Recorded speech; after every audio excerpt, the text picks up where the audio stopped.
Hello, everybody. I'm Carla Kalogarides with the Horseman Symposium. It's coming up in the Ocala area, March 28th and 29th. We're going to talk a little bit about that later. I'll give you some more details on that special event. But right now, I want to take advantage of having one of the presenters with us, Mr. Jake Biernbaum. Jake, welcome. How are you? We're glad you're here. We're excited about your role at the symposium. And so I'm just going to fire some questions at you so that people can get a sense of what you're about, and talk to us a little bit about the role of feel. And is it something that you've either got or you don't have, or is it something that you can develop in a person? For me, in my experience, some people naturally have it easier than others. I have a friend, his name is Kyle, and Kyle is naturally and then also very trained and developed. I call it flippy dippy. He can do all like flips and twists and kung fu moves, and it's very easy for him. Versus like for me, I'm like, Horseman. You know, it's like I don't move like that. It's way less natural for me to do it that way. What about relaxation? What is the importance or role of relaxation in the teaching phase? How do you use relaxation in the teaching phase? When I'm teaching a horse, I want everything that they do to be thoughtful. Okay, I want them to think through it. So we talk about, I want the mind to go before the feet. Okay, some people will tell you in horsemanship, the way to the mind is through the feet. Get the feet busy and then you'll get their mind. And I'm not going to say that's wrong, because I don't do right or wrong if I can stay away from that. A different mentality is if I can get the mind, it will control the feet. And then the feet will do things from a thoughtful place versus a reactionary place.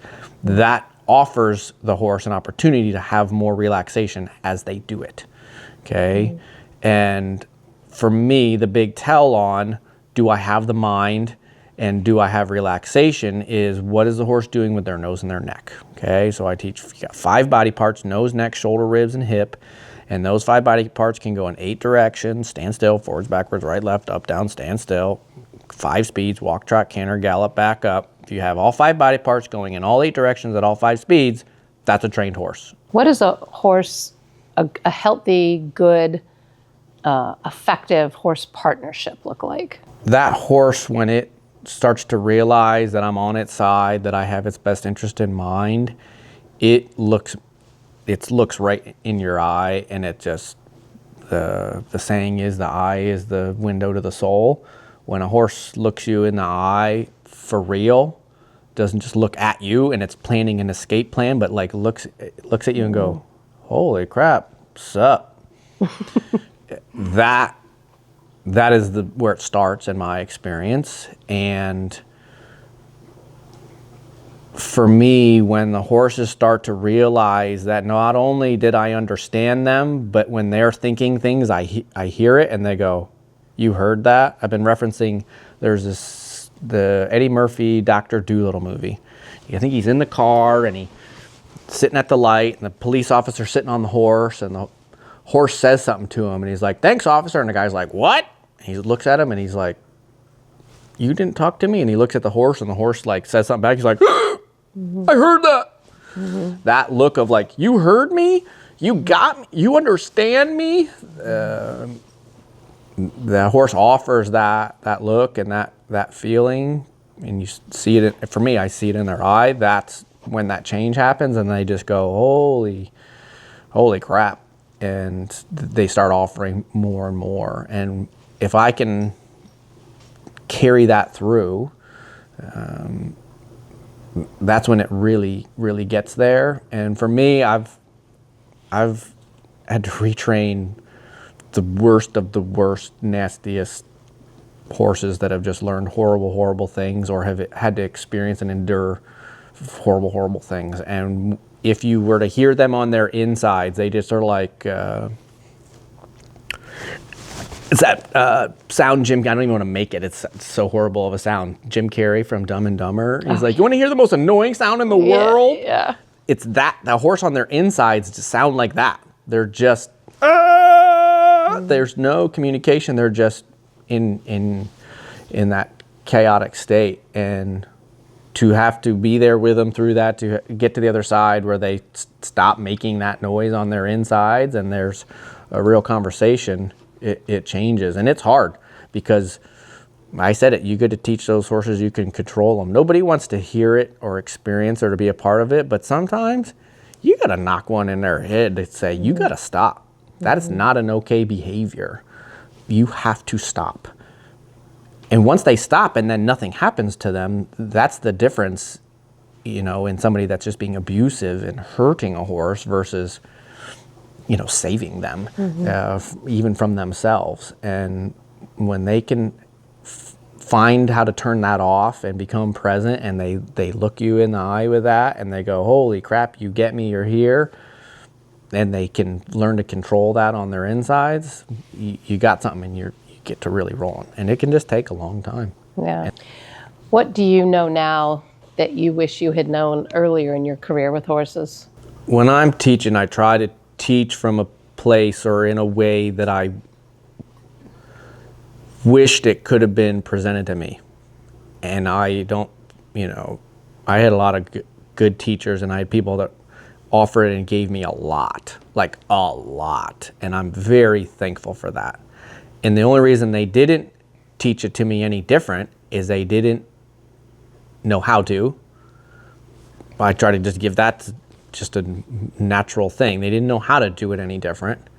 And they were doing the best with what they had. And there's a whole bunch of other stuff going on, right? Like unfortunately, I don't know why everybody doesn't figure this out. I'm not, for some reason, the center of the universe. And so the people that were teaching me and coaching me and sharing with me had plenty of other things going on in their own life. And so there's ways that they might have offered me things, or things happened in my journey of learning. It's like, well, that wasn't their fault necessarily. They were doing the best they had, or that was what was going on in that moment, and that's just the way it happened.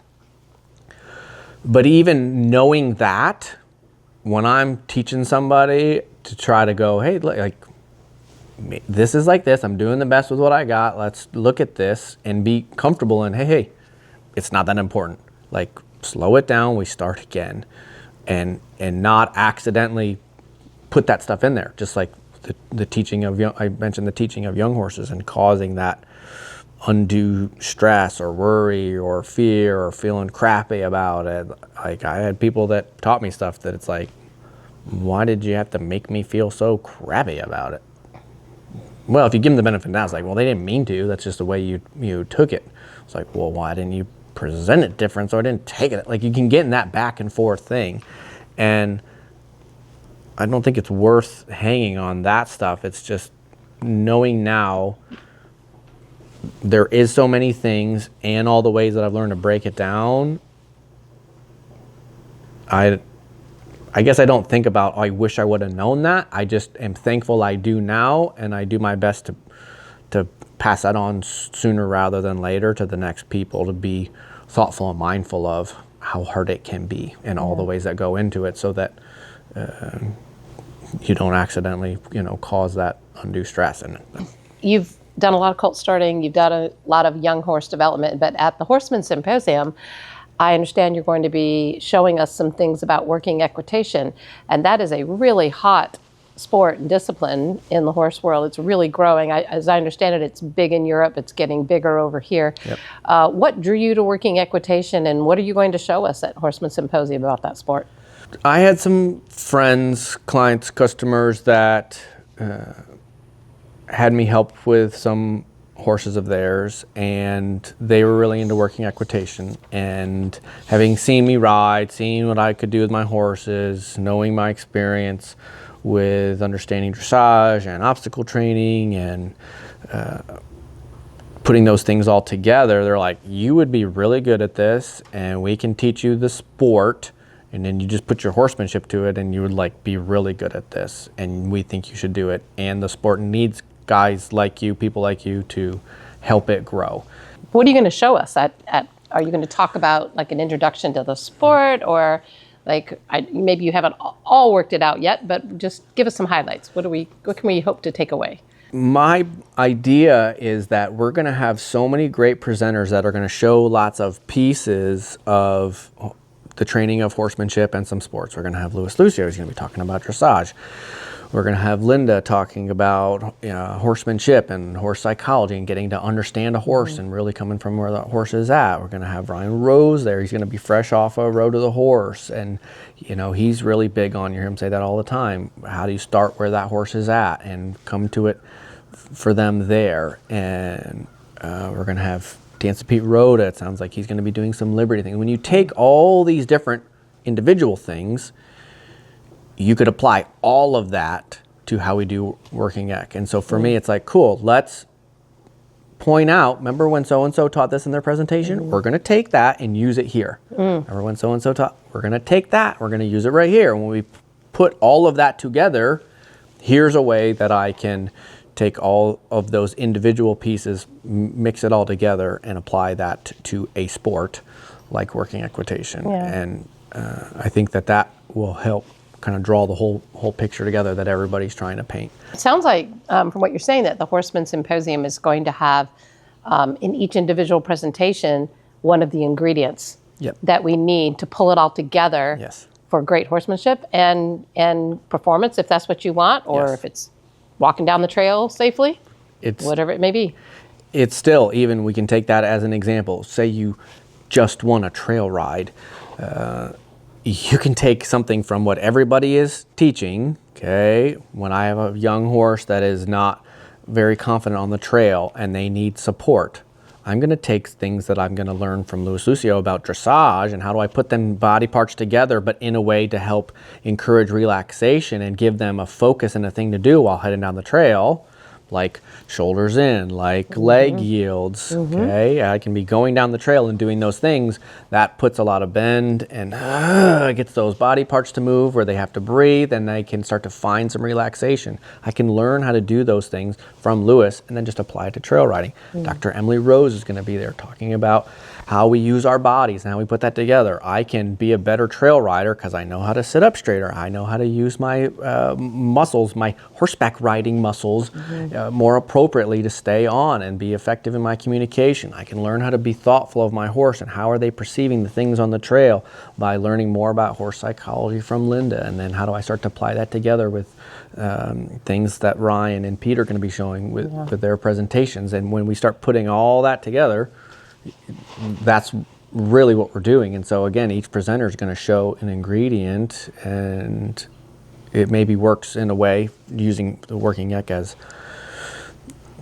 the focus that I could point that out. Here's how we weave that whole thing back together. That's fantastic. So just to wrap up, what is your favorite thing to do with horses? What puts a smile on your face more than anything else? When I can just be around a horse and they can want to be with me and want to try all these different crazy things that we try to ask them to do, that's what makes me happy. I enjoy the process and study of doing Liberty and getting them to choose to do things without ropes attached. I really like having the fancy spade bit and putting a horse together and doing, tempi changes and pee off. I love working cows. I love all those things, but I like them because they might be hard and it gives me something to focus and paying attention to. And when the horse has learned to want to do that and learn to do it with me, it's fun. It's like hanging out with a good friend. And for me, the challenge of, can I get them to put all their body parts in all these different directions, want to do it, like doing it, and understand me when I just think about it, which is what happens when you're with your closest friends. You think about things. It's like, I was just thinking about you and then you just called me. That's so weird. You get all on the same wavelength. That's what I love the most. And you can really experience that with a horse and be challenged, where you can develop and grow, and it gives purpose. So that's what I love the most about the horses. It's less about the actual thing and more about that they're wanting to do it together, and it makes it very special. Jake, thank you so much. You're very welcome. Everybody, Thank if you. you want to learn more about working equitation, if you want to learn more about these ingredients that Jake's talking about, if you want to get some time to talk to Jake in the breaks between presentations, you'll make yourself available, I'm sure, at the Horseman I'll be there. Symposium. Join us March 28th through 29th. We hope to see you there. Thanks, Jake. Thank you.